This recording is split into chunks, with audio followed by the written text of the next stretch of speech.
বাংলাদেশ জাতীয় ক্রিকেট দল যদি Australia, England, Bharat, south Africa এই দলগুলোর বিপক্ষে 3 ফরম্যাটের মিলিয়েই বেশি বেশি ক্রিকেট খেলে, তাহলে ক্রিকেটারদের স্কিল, টেকনিক, টেম্পারমেন্ট বেশি উন্নতি হবে বা উন্নতির ধারা উপরের দিকে যেতে থাকবে? নাকি বাংলাদেশ যদি জিম্বাবুয়ে, শ্রীলঙ্কা, ওয়েস্ট ইন্ডিজের সঙ্গে বেশি খেলে তাহলে উন্নতি বেশি হবে?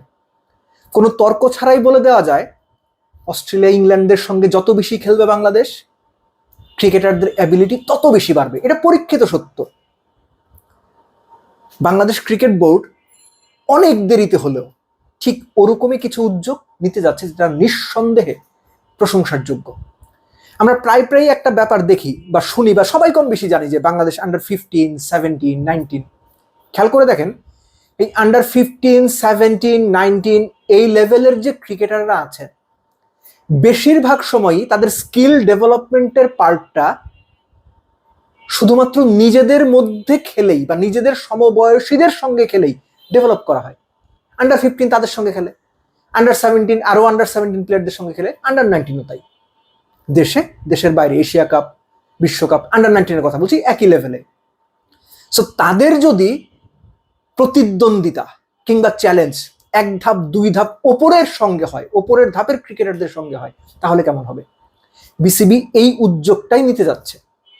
আন্ডার 17, আন্ডার 19, আন্ডার 23, খেয়াল করেন 17, 19, 23 জাতীয় দলে যাওয়ার আগের যে মূল ধাপগুলো, সেই মূল 3টা ধাপের 3টা দল বানিয়ে একটা সিরিজ হবে, ডাবল লিগ, ট্রায়াঙ্গুলার সিরিজ। এবং এই সিরিজটা পার্টিকুলারলি প্লেয়ার পিক করার ক্ষেত্রে কিংবা কার মধ্যে ওই পোটেনশিয়াল একটু বেশি, বয়সের তুলনায় একটু বেটার, সেটা বের করার জন্যই বিসিবি এই উদ্যোগটা নিতে যাচ্ছে। ধরেন বৈভব সূর্যবংশী, সে তো তার বয়সী যারা আছে তাদের চেয়ে আলাদা না।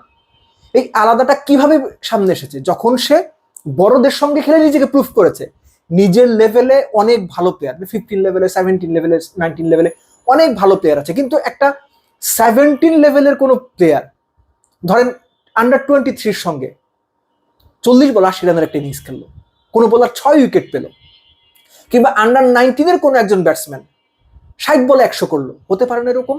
সো স্পেশাল যে ট্যালেন্টগুলো, সেই স্পেশাল ট্যালেন্টগুলোকে যখন তাদের চাইতে বেটার অপোনেন্টের এগেইনস্টে নামিয়ে দেওয়া হবে, ওই চ্যালেঞ্জটা দেওয়া হবে, এবং সেই চ্যালেঞ্জ ফেস করে তারা যদি পারফর্ম করে উঠতে পারে, কিংবা বড়দের দেয়া চ্যালেঞ্জ বয়সে, স্কিলে, টেকনিকে, সামর্থ্যে পিছিয়ে থেকেও যদি সেই চ্যালেঞ্জ মোকাবেলা করে বড়দের সঙ্গে ভালো করতে পারে, তারা কিন্তু নজরে চলে আসবে এবং ওই ক্রিকেটারদের কনফিডেন্স লেভেলটাও স্কাই হাই হয়ে যাবে। আপনি একবার চিন্তা করেন তো, ক্রিশ্চিয়ানো রোনালদোকে যখন ম্যানচেস্টার ইউনাইটেডে নিয়ে আসা হলো, স্যার অ্যালেক্স যদি তখন ভাবতেন না ছেলেটার বয়স খুব একটা বেশি না, মানে এইরকম প্লেয়ারদের সঙ্গে বাচ্চা মানুষ খেলাবো, ক্রিশ্চিয়ানো রোনালদো হইতো?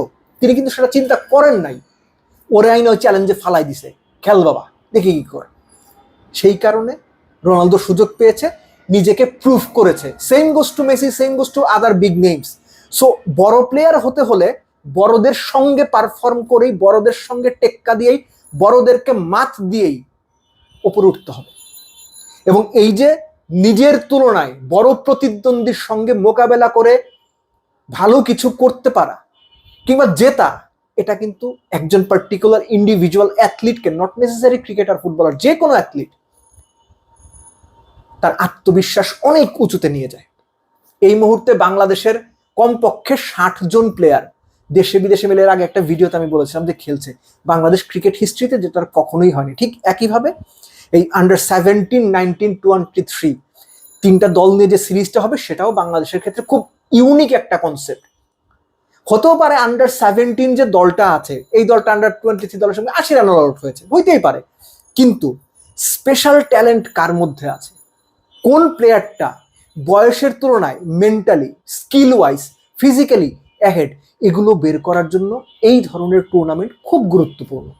সো এটা সম্ভবত এই অগাস্ট মাসের শেষের দিকে শুরু হবে, আমি এক্সাক্ট জানি না, তবে যতটুকু জেনেছি এরকম একটা টুর্নামেন্ট করার নীতিগত পরিকল্পনা নিয়েছে বিসিবি। এবং সত্যিকার অর্থে এরকম টুর্নামেন্ট থেকে যদি 2টো বা 3টা প্লেয়ারও চোখে লাগে, যাদের দেখে মনে হয় যে না এদের মধ্যে স্পেশাল কিছু আছে, সেটাই হচ্ছে এই ধরনের টুর্নামেন্টের প্রাপ্তি, সর্বোপরি বাংলাদেশ ক্রিকেটের প্রাপ্তি।